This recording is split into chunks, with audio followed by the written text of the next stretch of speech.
Hey everybody! Welcome to Friday the 13th, the series? I'm your producer, Robert, and I'm your host, Robert. Yes, I'm afraid Hill Street wasn't available to cast, so it's Substitute Teacher Day, and the class is watching a movie. Get ready to go nuts. Honestly, when I chose this film, I was concerned there might not be enough to discuss. A few friends who had seen it recently told me it wasn't great,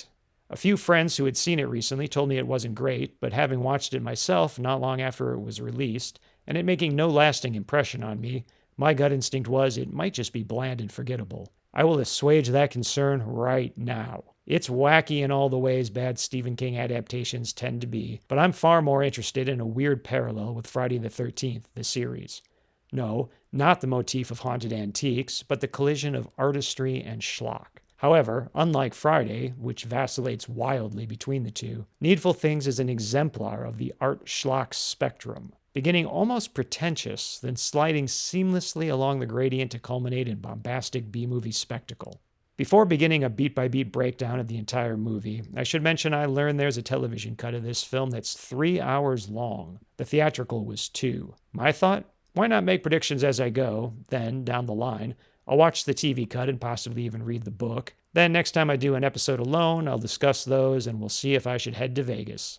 It should prove thoroughly humbling and give Hill Street something to laugh at. Speaking of, out of respect for her and what she brings to the cast, I'm going to leave in a whole heapin' helpin' servin' of mistakes, and the only breaks I'll be taking in the read will be when I stop to make predictions, which I will do with an offensive main accent. Yep for yes, or nasa for no. Like Hill Street, by the end, I should be insane. The internet seems split on whether it's Max von Sydow or Sydow, and I couldn't find him saying his own name, so I'm going to pronounce it Sydow and anger everyone. Suck it, nerds. Finally, lest the absence of Hill Street should prompt you to turn back now, there will be a brief intermezzo in which she will regale you all with a story I previously recorded but couldn't use anywhere else. Let's begin. Needful Things. The film opens and the problems begin. Drifting rapidly over the ocean to a somber orchestral score is a pretty arty way to introduce a film that's going to climax with a gambling addict in a suicide vest blowing up Satan. But we'll get there. The camera makes landfall and all hell breaks loose.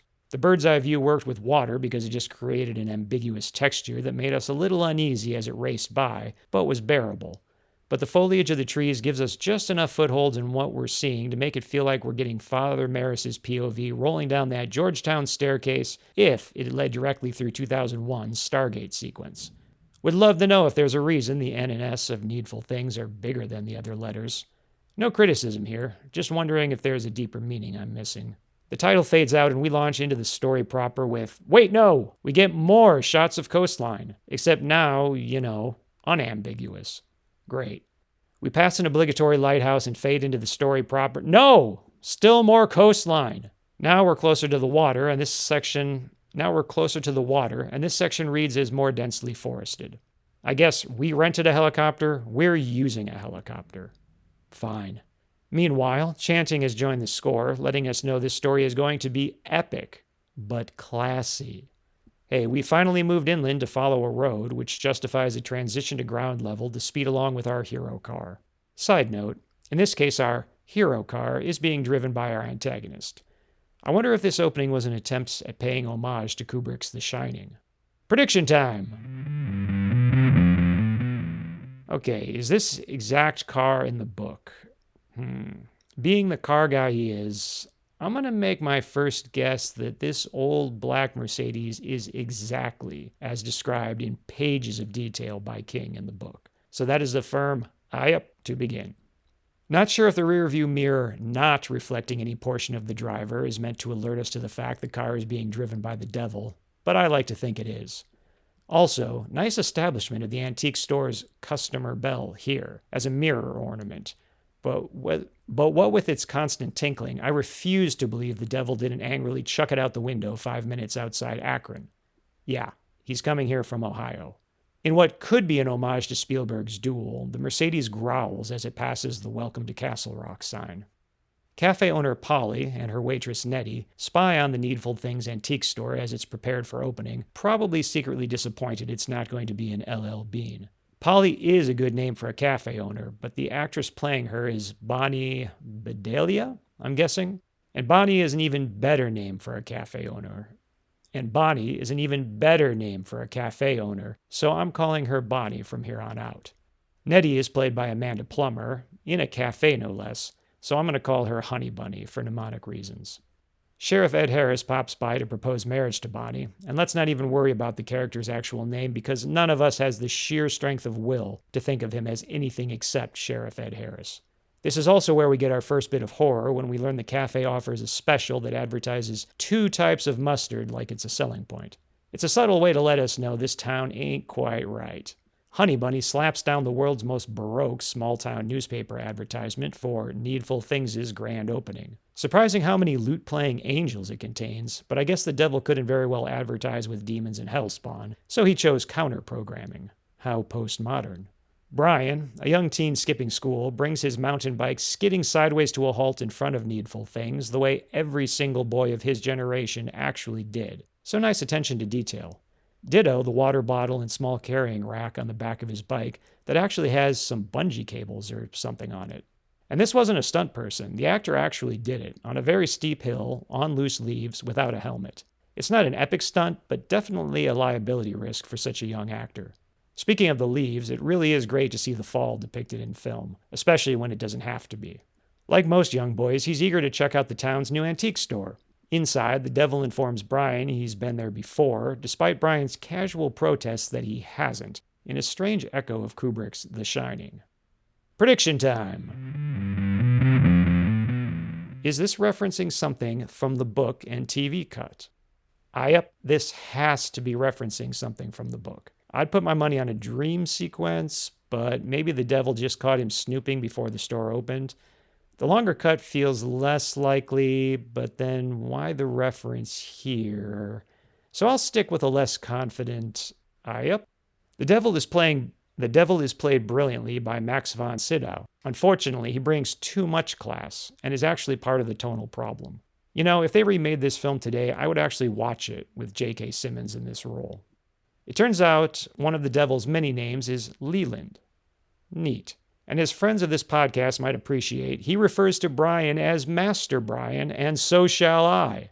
The devil presents Master Brian with the Mickey Mantle baseball card he requested, signed to him, no less, and we get our first evidence this movie isn't going to be as sophisticated as its first 10 minutes led us to believe. For when Master Brian touches the card, it glows and shocks him like he's Luke Skywalker, which kicks off a dream of, or flashback to, black and white footage of old-timey baseball being played. The cheesiness of the effect aside, why does he see this and not memories of collecting cards with his dad? Wouldn't that be so much more emotionally resonant? The moment is apparently subconscious because neither he nor any character in the future will ever comment on being shocked by the objects. Put a pin in that. The devil dispenses what I hope would be the first of Satan's rules of acquisition, but it turns out to be his only advice on the subject. Prediction time! Are there more of these rules of acquisition in the book and TV cut? Book? Yep. TV cut? NASA. The director must have really wanted to see a beam of light coming through the window as the devil counts Master Brian's pocket change, because there's so much smoke in the store you'd think the devil must be preserving salmon in his den. Hey guys, are either of you worried that the store seems to be on fire? Master Brian doesn't have nearly enough, so a deal is made that involves him playing a prank on a couple local turkey farmers. This is the only time money is actually mentioned, which absolutely begs the question, what happens if people can, afford the objects? Prediction time. Is this addressed in the book or TV cut? My guess, yep, and NASA. In a little connection to Friday the 13th, the series, the devil also keeps a sales manifest, although Satan's is actually much smaller and less formal, simply listing names, but not addresses or items. His fingernails are now long and gnarly, which seems like poor timing given his need to hold a pen. In our first glimpse of this town's underlying problems, Dan Keaton, the town's mayor, assaults the town's deputy over a parking ticket. In a classic Stephen Kingism, people mock Dan by calling him Buster, so King could reference silent era film comedian Buster Keaton. I didn't do any research here, but search your heart. You know it to be true. I did, however, do just enough research to learn Buster originally appeared in King's The Dark Half. My guess, like Harold Lauder, Buster is King's heavily bullied as a kid, author insert character. Prediction time. Like Harold, in the book, is he the most complex character, and does he possibly even have a poetic and moving death? Not that anything about this film would lead me to that conclusion. Oh, that's a 3-point eye up from center court, with nothing but net. Honey Bunny carries a welcome pie over to Needful Things, and is almost hit by a car, which she seems to find funny. Not sure why this was included, and I hope there isn't a longer version. Inside Needful Things, elderly twins in matching sweaters are saying their goodbyes to the devil and will never be seen again. Prediction time! Is there more of them in the book and TV cut? There has to be. I'm giving 2 eye-ups for the price of 1. Also of note, the devil had custom shopping bags printed up. I love the idea of a beleaguered, small business owner devil arguing about his bulk discount not being honored on the latest invoice. This scene is fascinating because it's the only time we see the store serving as a store. Multiple customers, antiques being discussed like they aren't magical, completely unimpressed locals. Like Friday the 13th, the series' antique store, Curious Goods, are only some objects cursed and the rest are just secular curios?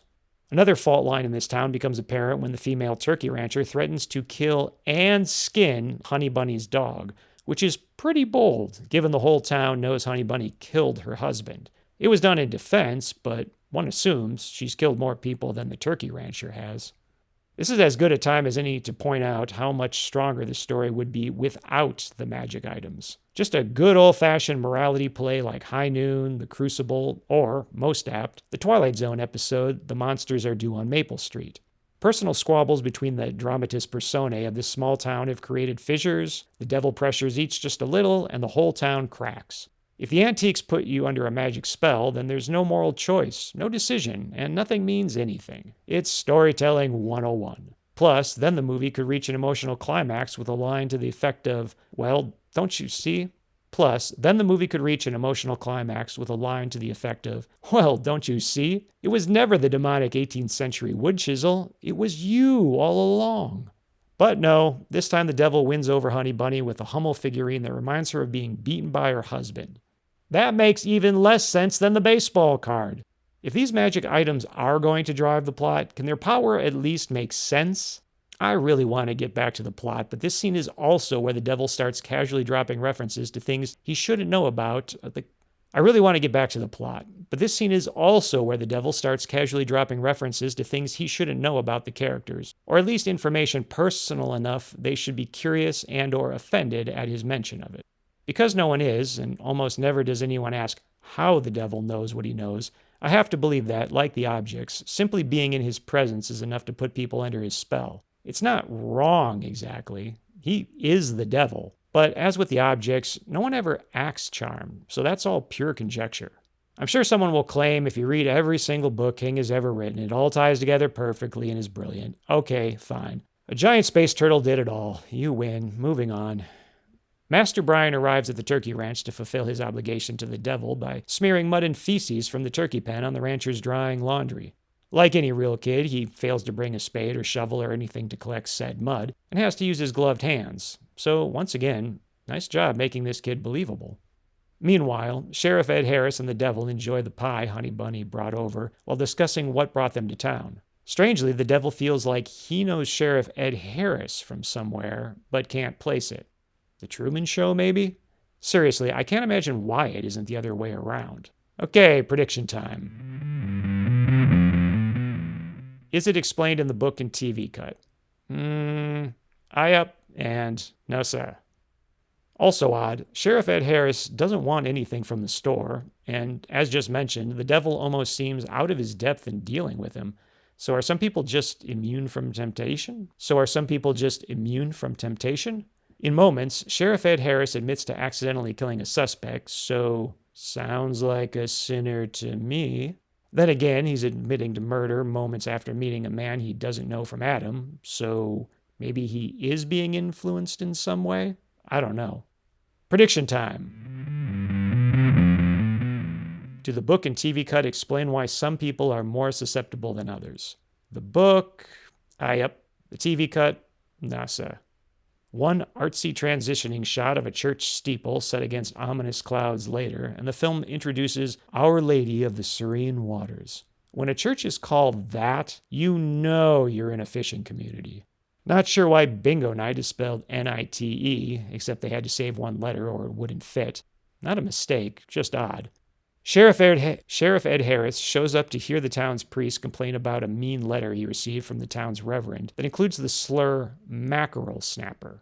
I admit it, I would have bet my life on this being a kingism, but no! Mackerel snapper is a real slur for Catholics. And Catholics, before you hurl your rosaries at my head, I'm technically Catholic, so I can use that term. In my continuing recasting of the film, Robin Williams would have crushed this role. In the background, we see a black janitor who only pops up for a brief moment much later. So, prediction time! Is there more of this character in the book and TV cut? I up for the TV cut, and knowing King, definitely an I up for the book, although I don't think he can shine or anything. The priest steps on Sheriff Ed Harris's line in a way I don't think was intentional, but everyone stayed in character so they used it, if my guess is correct. Honestly, the production design really dropped the ball designing this bog-standard Catholic church. I've seen enough religious buildings and seafaring communities to know there should really be a nautical motif. On the turkey ranch, our female rancher somehow walks directly into muddy sheets for reasons unknown. This happens during the day, mind you. Cut to an evening shot of Bonnie answering the phone at the cafe, then nonchalantly handing it over to Honey Bunny before heading out. The moment Honey Bunny has it, the turkey rancher launches into a profanity-laced death threat on both her and her dog. So she kept all that in check when Bonnie answered the phone, and even if she did, Bonnie had no problem handing the phone over to Honey Bunny? In a town this small, doesn't she know how much enmity exists there? Also, the turkey rancher is still covered in mud and feces, so at least an hour has elapsed, bare minimum, and she still hasn't cleaned up? Girl, you've got to respect yourself. Cut to a bar with Achy Breaky Heart playing, the absolute last song I expect to hear on any horror film soundtrack, and I'm including Disco Duck on that list. Surprise, surprise, the town drunk and bartender don't get along, and then we learn Buster is both a degenerate gambler and a conspiracy nut, possibly suffering from paranoid schizophrenia. I admit, this film was ahead of its time in depicting realistic politicians. So yeah, Buster is definitely the most interesting character of this story, but the conspiracy angle adds nothing and should have been cut. The drunk gets kicked out and notices a letter jacket in the window of Needful Things. When he tries it on, his flashback actually makes sense, assuming that's him driving a convertible full of football players and cheerleaders, basking in the glory of youth. And the devil mentions he could be great again with a few little changes. This is all great setup, but the movie refuses to pay it off. He never looks better or acts more confident or finds any success that would lead him to being willing to do anything to keep his magic. So that's what that feels like. He never looks better or acts more confident or finds any success that would lead him to being willing to do anything to keep his magic new jacket at any cost. He just wears it. This isn't how you convey obsessive desire. Gollum must be spinning in his grave. This is true for every character except Bonnie, but she's a special case, so put a pin in that too. Anyone born on Christmas knows how this next part feels, because we're going to celebrate the two best parts of the movie together, as they come back to back in the same scene. The funniest moment is when the Reverend asks the devil, "May I take this opportunity to welcome you to Castle Rock on the good Lord's behalf?" And the devil takes a moment to think it over and replies dryly, "Why not?" Max von Sydow's delivery is perfect, and the film keeps it so subtle, I'm sure some people miss it entirely. The best moment is when the Reverend presses the devil further to display an anti-Satan sticker in his window, which, in this case, really means anti-Catholic. The devil is again momentarily put on his heels, which really adds some character depth. But the real gold is when the devil deflects by saying that, like the Reverend, his job is to serve everyone. This exchange is here for dark humor, but by default wins the award for most poignant moment of the film. Before going on, I have to mention I find it strange the Reverend's Needful Thing is apparently ancient erotic art. We don't see what exactly he bought, although it must be a sculpture and not a painting. But why that and not vintage pornography or something else entirely? The priest just covets a nice, perfectly chased chalice. Prediction time! Does the book dive deeper into the Reverend's hypocrisy?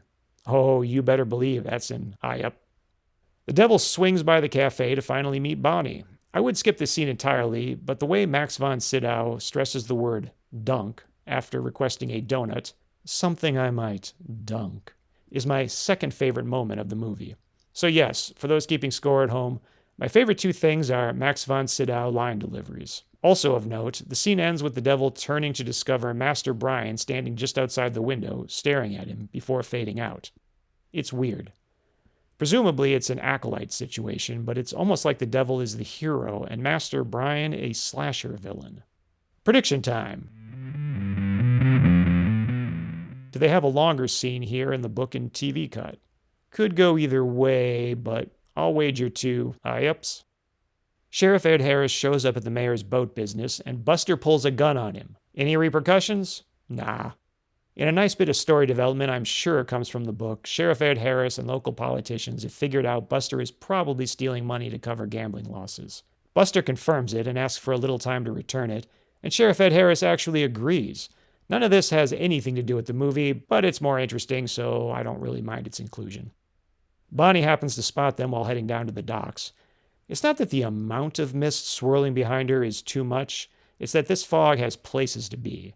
It's the movement that shatters the illusion of realism in film, or creates a stylized effect, depending on your point of view. In this case, it reads like smoke, as if, before leaving, she burned down the diner for the insurance money.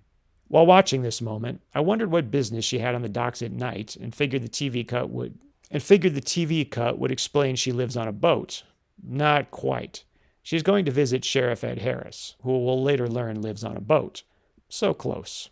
We're still predicting a 70% chance of art house, with the following incredibly low-angle shot of Master Brian sitting on an enormous rock, staring pensively out to sea, the lighthouse looming over him. These days, the guy wires and weather equipment would have been digitally removed, but no harm done. Enter the devil, who still requires more of Master Brian, who seems to want out of the arrangement. We never do learn what would happen if someone even attempted to give their precious back. Prediction time. Does anyone in the book or TV cut try to give their precious back? Nasa. Buster shows up outside Needful Things and gets the full shock treatment just by looking at a horse racing game in the window. That's not fair. All he did was see a thing. I really don't understand why the devil doesn't just cut out the middleman, but we'll explore that more with Bonnie, whom we still have a pin in. The turkey rancher shows up at the cafe to break things and publicly threaten Honey Bunny, as you do. Meanwhile, Buster is actually using his precious to predict horse races. Cool. But we never do learn if it actually helps or not, and this scene goes on a little too long. This is also where we meet his wife, at least in the theatrical version, but she's more a prop than a character, and her use of the term honey-dipped donut instead of glazed justifies her death in my eyes. Third favorite moment of the film, and it's once again with the devil. While listening to Ave Maria before a roaring fire, he sets down his brandy snifter to S-grip his hands until they tremble, while beginning to cry or laugh or both? Is he puncturing his own palms with his nails? I don't know. There's no blood. There are also no tears, just a series of shallow breaths of exertion. The first time I thought he was causing himself pain and crying. The second time it occurred to me he might be laughing. What is happening? I have no idea what's occurring or why this shot is here, and like Red in The Shawshank Redemption, truth is, I don't want to know. I like to think some scenes are so beautiful they can't be expressed in words. Dissolved to sped up footage of storm clouds rolling in past the lighthouse. Probably the second best image of the film, right on the heels of the first. Then they ruin it, with a scene of Master Brian pitching apples like baseballs through the windows of the turkey ranch. As if the audience wouldn't understand otherwise, they play a baseball announcer's narration over it. It was probably meant as dark humor, but they already had both orchestral fanfare and boosted the glass-breaking sounds. It's all a little much. The music over The music over an otherwise silent montage of destruction probably would have been more impactful. On completion, Master Brian seems suddenly aware of what he's done, but again, there is no sense of him either being under or coming out of a trance. Not sure why Needful Things is closed until further notice. I guess the devil is getting on in years, and there's only so much evil he can do without a little break. While the town drunk is murdering Honey Bunny's dog, she's decorating Buster's house with fake parking tickets to the tune of Hall of the Mountain King. Ah, keeping it classy, movie.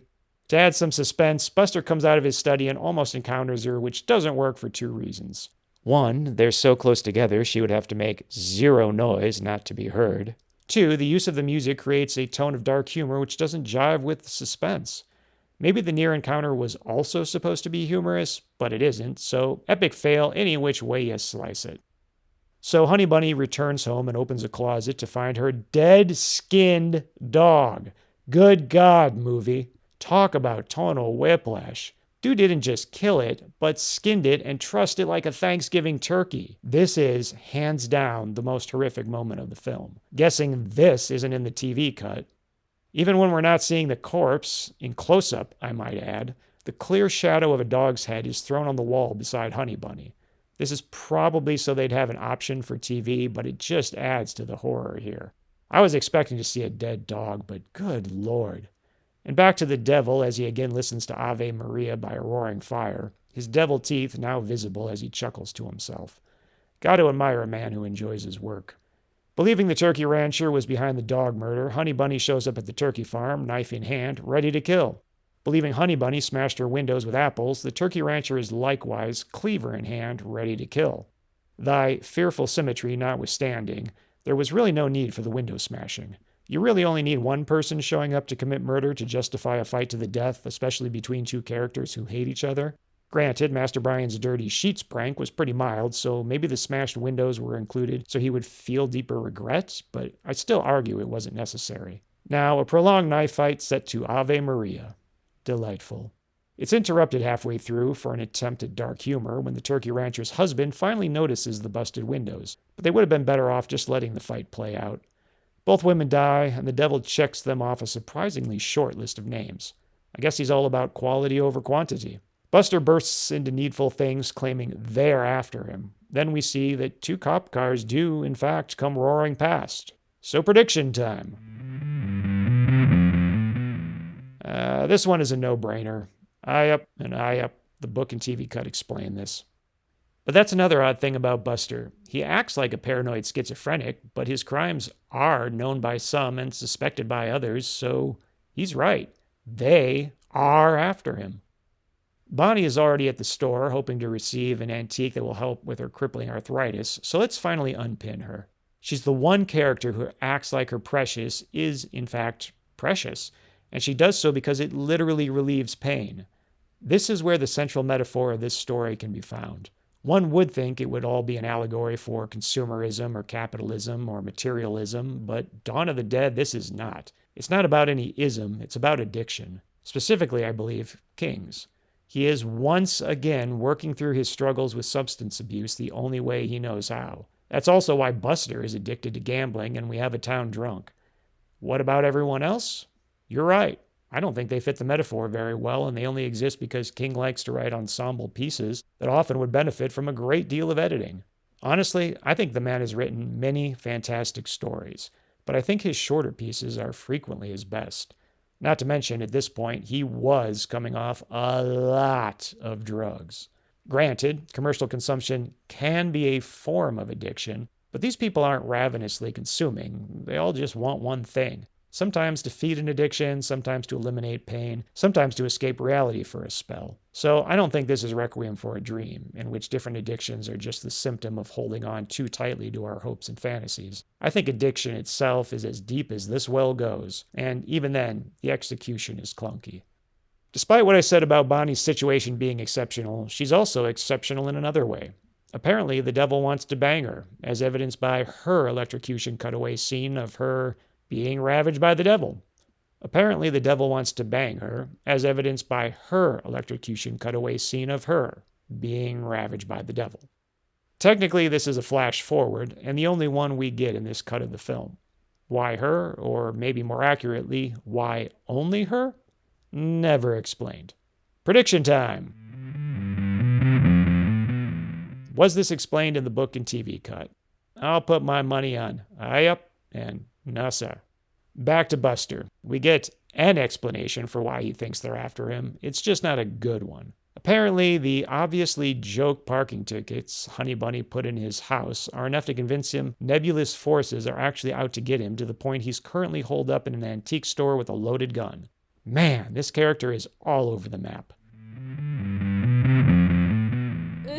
Sitting against the couch hurts my back. I've hit that age.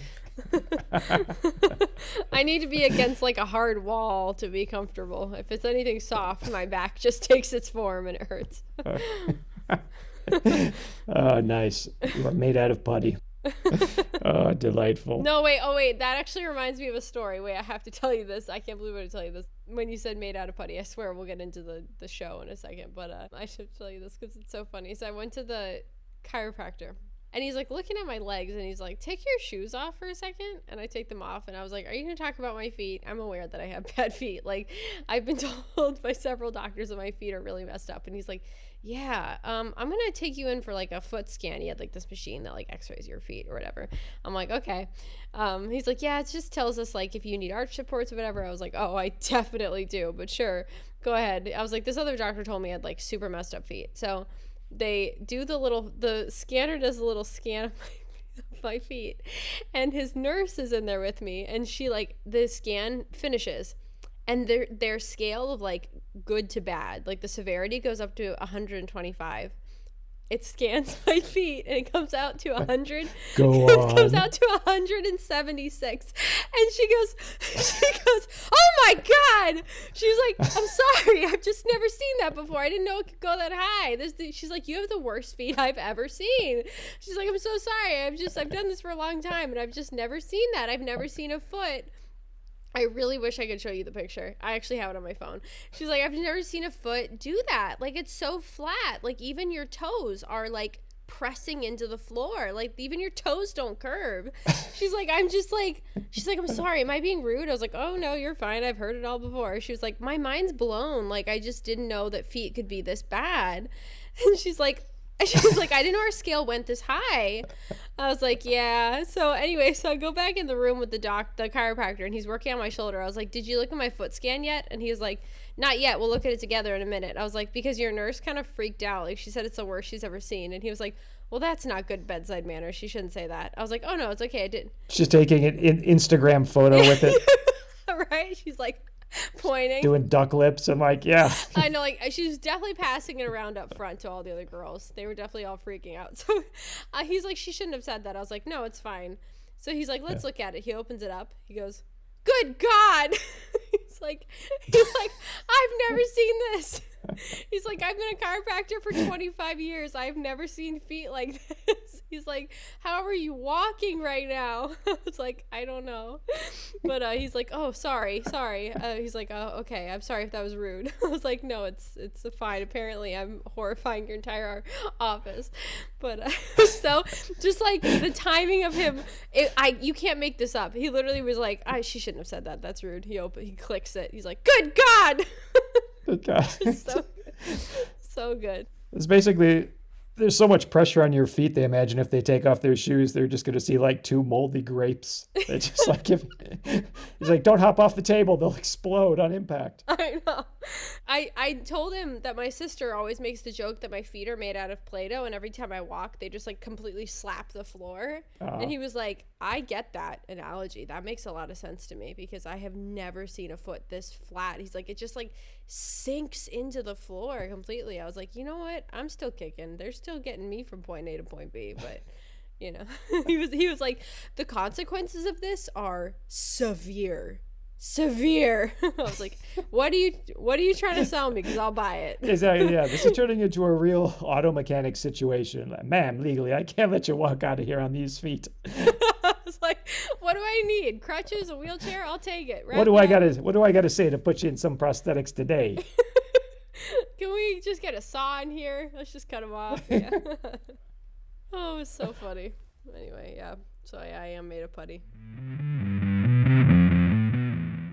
If you like the horror genre as much as we do, you can preview the horror comic book Requiem for a Psychopath right now, for free, at the Inner Demon Entertainment website. Imagine a world in which horror film slashers are real, then imagine a troubled teen bringing one out of retirement to help him take revenge on his bullies. It was written by me and drawn by friend of the show, Stephen Yu. Again, that's Requiem for a Psychopath on the Inner Demon Entertainment website. And, if you dig it, please either review and rate it 5 stars on Amazon, or don't rate and review it at all. Ratings of less than 5 stars send the algorithm into murder mode for some reason. Thanks. I hope you enjoy it.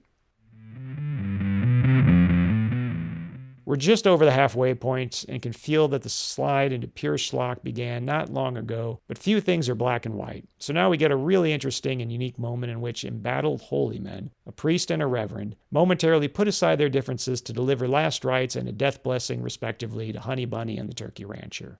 Honestly, it's probably too late for these two to play nice, and this bit probably should have been cut, but it does serve to create a momentary breather from all the supernatural nonsense going on by this point in the story. Unfortunately, that's just background to the actual focus of this scene. Sheriff Ed Harris's questioning of Master Brian about the Applegeddon that preceded the murders. Everything about this exchange is odd.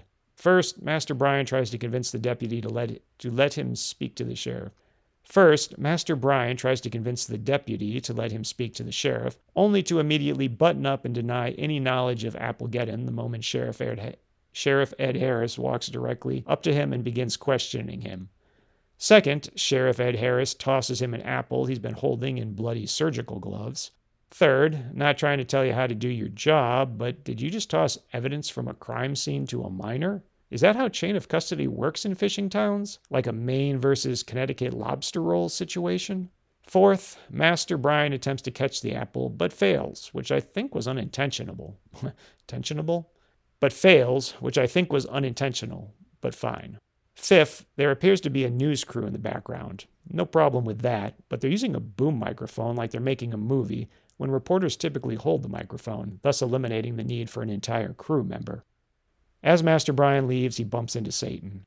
Earlier shots prove the production occasionally had to shoot in light rain, even though the scene didn't call for it, and this one proves they had to shoot in light snow. Unfortunately, that means cutting back and forth to shots in which it isn't snowing. I'm surprised a film of this budget didn't have the funds to reshoot these minor but continuity-breaking shots.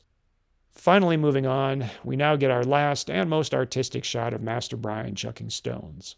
Cut to a police conference room with sunlight cutting through so much smoke to backlight our characters to the point of mere silhouette. I'm not sure if we're going to discuss the murder or be tasked with finding out what rosebud means.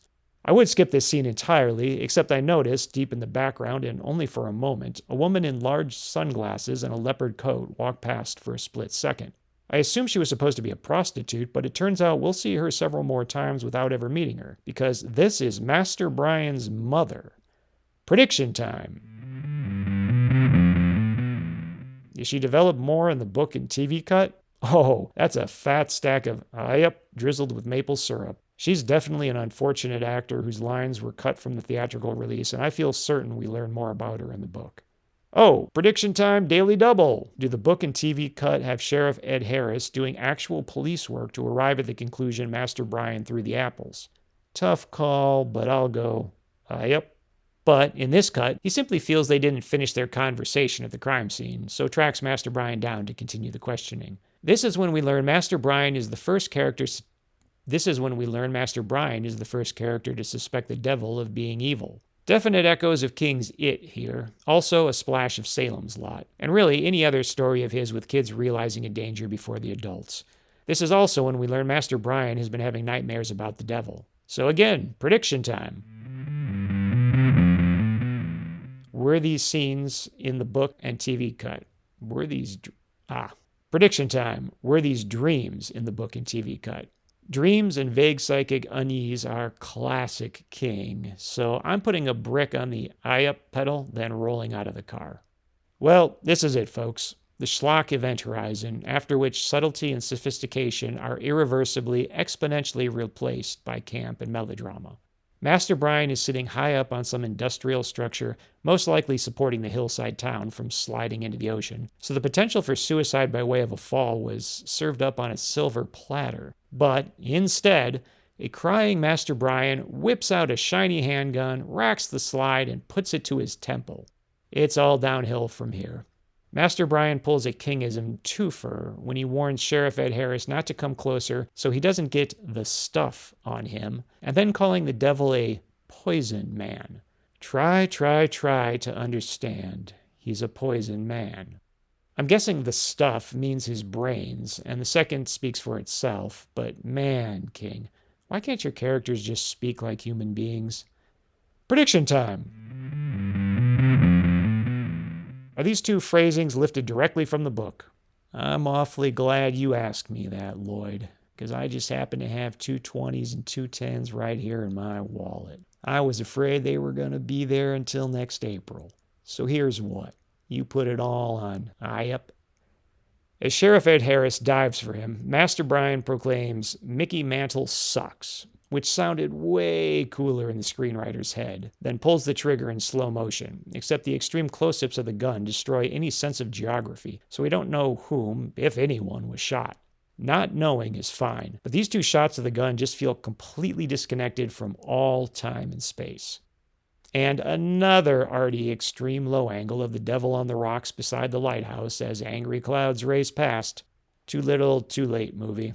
Only now, on my 3rd or 4th pass over this script, do I wonder if these shots were filmed specifically for the theatrical cut, as something for the editor to cut away to when omitting scenes from the longer TV cut. The movie picks up pace at this point, and so will I. The priest slashes someone's tires outside the bar. Inside, Buster announces he'll fire the drunk Monday morning. Master Brian's mom is present, but says nothing. The bartender throws out the drunk in his leather jacket, who sees his slashed tires and blames it on the bartender, which doesn't seem plausible and isn't necessary since being physically thrown out seems like reason enough to take revenge. Sheriff Ed Harris visits Bonnie to announce Master Brian's attempted suicide, so apparently he shared that news with her before Master Brian's mother. Prediction time! Do the book and TV cut go into more detail about the attempted suicide? The book? Yep. The TV cut? Nah, sir. Sheriff Ed Harris seems to lament the fact he could have stopped him, but he did, so not sure why he says this. Curious Goods is now a munitions depot and the devil an arms dealer. If my transition felt non-existent, good. That's what I was going for, because somehow this tonal shift hits even harder than Master Brian's suicide attempt. I'm not talking about vintage weapons. I mean sniper rifles, grenades, Gatling guns, box after box of dynamite, and they're not even displayed or even on shelves. The devil is now just a survivalist hoarder with enough high explosive to level a city block lying around like a dragon's treasure, tastefully accented by candles and fireplaces and lit cigars. In this one scene, which is really just about giving the town drunk a shotgun to kill the bartender, they shoehorn in dialogue to explain the devil provided the weapons for all history's wars, once again making humans less culpable, and a line about the devil thinking Jesus was a promising young man. Really not sure what to make of that last line in this context, but there's no reason for the devil to be sharing any of this information, and to his credit, the drunk acts like he could care less. Sheriff Ed Harris must be pretty suspicious as to the devil's true identity by this point, because the moment he spots Bonnie's magic necklace, he correctly guesses it cures her arthritis. His instincts are confirmed a moment later when he receives a call, informing him the devil's alias didn't check out. Bonnie defends the devil, giving them something to argue about, but it won't lead to anything of consequence. When Bonnie, now in little more than a nightgown, for some reason, tries to open the necklace's pendant, it zaps her and falls off. With all subtlety now gone, her arthritis comes racing back with sound effects that were probably the result of Foley artists breaking stalks of celery. The devil shows up to help her put it back on, and despite the crippling pain, she first asks him what's inside the pendant. We won't get an answer. Prediction time!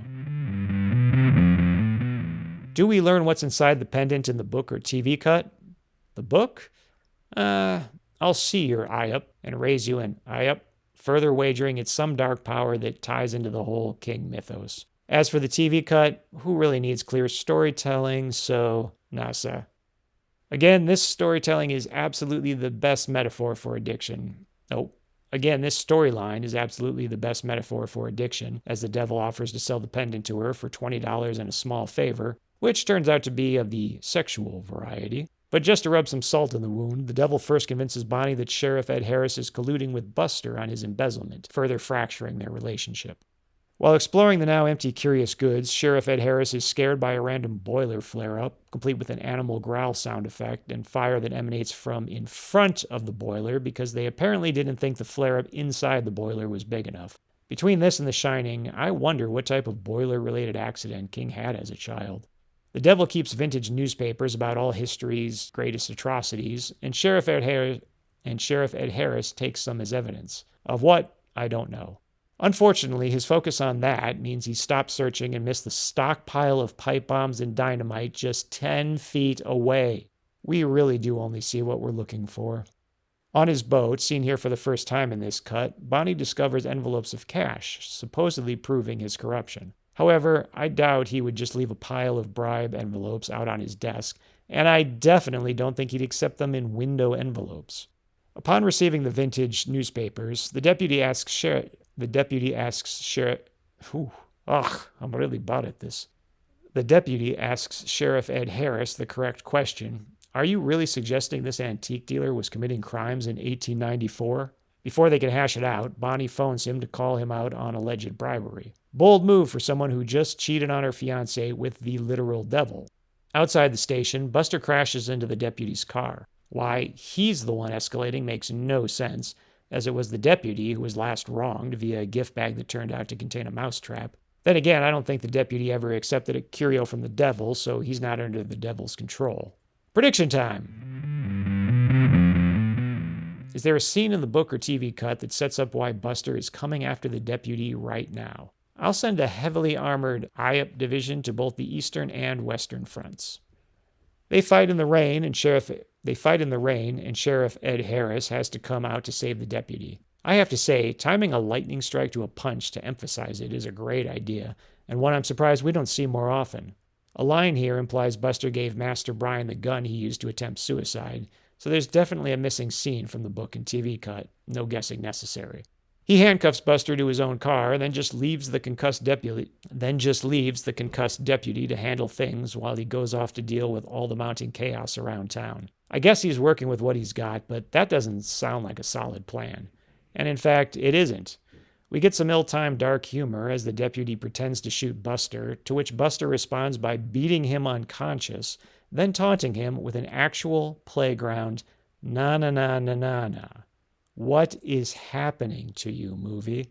Sheriff Ed Harris returns to his boat to discover the planted money along with Bonnie's engagement ring. Yeah, I think she would go ahead and hold on to that. One can only assume the deputy didn't have handcuff keys on him because Buster drove home still handcuffed to his car door. We now get our longest scene with Buster's wife, and it's a scene that should have been cut. I'd skip it myself, but Buster asks if his wife had an affair with the deputy, so... Prediction time!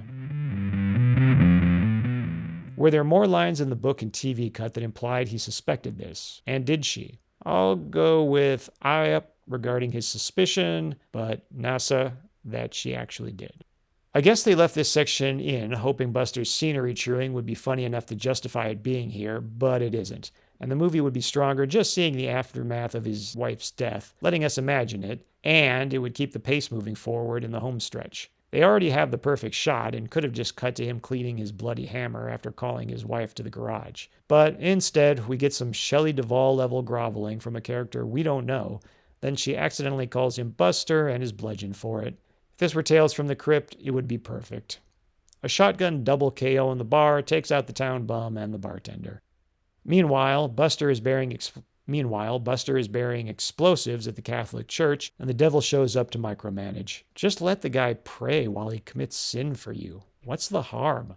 This is a Band-Aid moment that attempts to justify why the devil needs people to do his dirty work, in which he claims he can't work miracles, and cause the earth to split open and swallow humanity. Fair. But he can bury a bomb, can't he? Or fire a gun, or stab someone. Really, this proposed answer just creates more questions. Prediction time. Does the book skip this metaphysical, theological rationalization to instead offer a complicated mythology, likely tying into the greater king mythos? If you have to ask the question, you already know the yup. I admit I've never read King's It or seen the TV version, and I only watched the first half of the 2017 two-part movie, but I have listened to dozens of reviews and spoken to friends at length, and whenever I say something like, I'm fine with the creature feeding not only on fear, not only on long-developed fear, but on the long-developed fear of children in particular, but why do all the adults in town act so strange and make no effort to help? I'm told something to the effect of, well, the creature also has the power to kind of make adults turn a blind eye to it. Wow, how convenient. I guess it's not lazy writing if you address it's lazy. This is all to say the devil in this story is charismatic as hell because he's helping. This is all to say the devil in this story is charismatic as hell because he's being played by Max von Sydow. But let's not pretend this devil is playing three-dimensional chess while the town is all playing checkers. If King had spent less time churning out hundreds of pages, he might have spent that time honing the story down, and maybe even creating a Red Harvest type tale in which the devil deftly learns everyone's weaknesses like a film noir detective, then suddenly turns them against each other like a master politician. Here, all he does is arrive at a pre-existing powder keg and lights a match. However, knowing King's taste in horror films specifically, I don't think that was ever the intention. But if this story was always intended to be an homage to B movies, I just wish it wouldn't have hit the ground. But if this story was always intended to be an homage to B movies, I just wish it would have hit the ground running and ditched all pretense at high art. Buster's admittance that he's scared and just wants to die is interesting, and reveals the devil's hold over his victims isn't total, but the bombastic performance just steamrolls anything we might have actually felt for the character. Both Sheriff Ed Harris and the deputy are at the bar. Wonder who called in the double homicide since the bar was empty. Sheriff Ed Harris leaves an active crime scene for an obligatory subtext as text discussion with the priest in which he claims people have a choice to be good or evil, which flies in the face of everything this movie has told us. The priest argues the devil has always been in their town as he, unfortunately, lives in our hearts, and Sheriff Ed Harris shuts him down to say, no, he's an actual man in the town, and they need to kick him out. Great. Real profound. That's something we can all work with. And now, for your viewing pleasure, an explosion. And another. Yeah, the bomb wasn't enough. Moments later, lightning strikes the steeple and it comes crashing down. Not sure who takes the rap for that one. Did God just intervene to stop a priest from killing a preacher? That or just an insane coincidence? I really don't know. We now enter the road warrior portion of the film, with all society breaking down. Just one question. Why is it breaking down?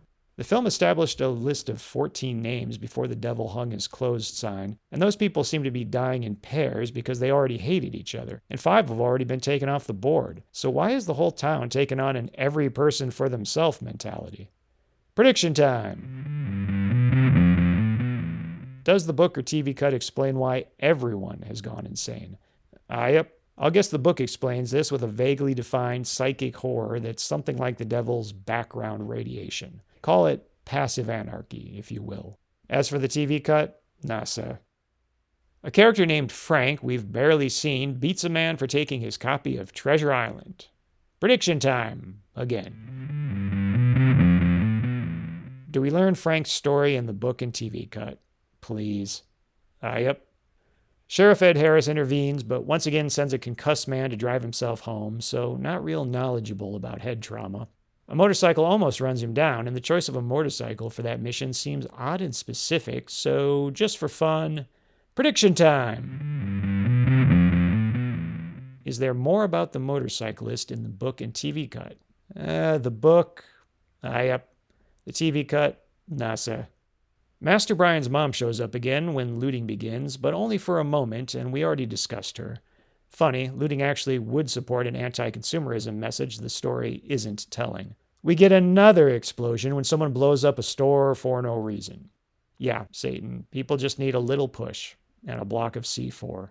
For those keeping score, that's 2 nearly back-to-back explosions Sheriff Ed Harris has survived so far. The Reverend is about to hack the priest in 2 with, honestly, I don't know, A halberd, maybe? It's like a cross between a cricket bat and a Final Fantasy Buster sword.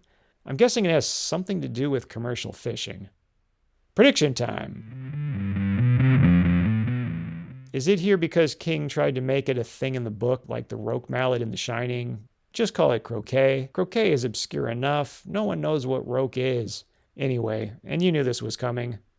Yep. The fireman nonchalantly watching the impending sacerdotal murder at least makes for an enjoyably surreal moment.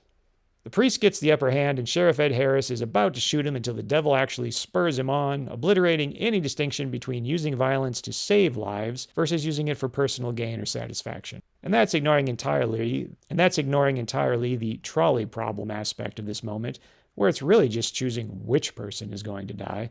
For reasons that will forever remain a mystery, screaming and firing his pistol repeatedly in the air diffuses the situation, and everyone gathers around for a Capra-esque monologue to the townsfolk. See, Man of Steel? That's how you do it.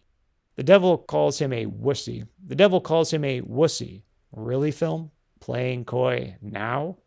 As part of the climactic speech, the script leans hard into a fuse box metaphor that could have worked, but they extended the metaphor until it broke. Shorted out. Once again, it's actually raining in this scene, but not in a way the production intended. It works, maybe even adds something, but given how often we see the actor's breath in the night scenes, working on this film must have been cold, wet, and miserable.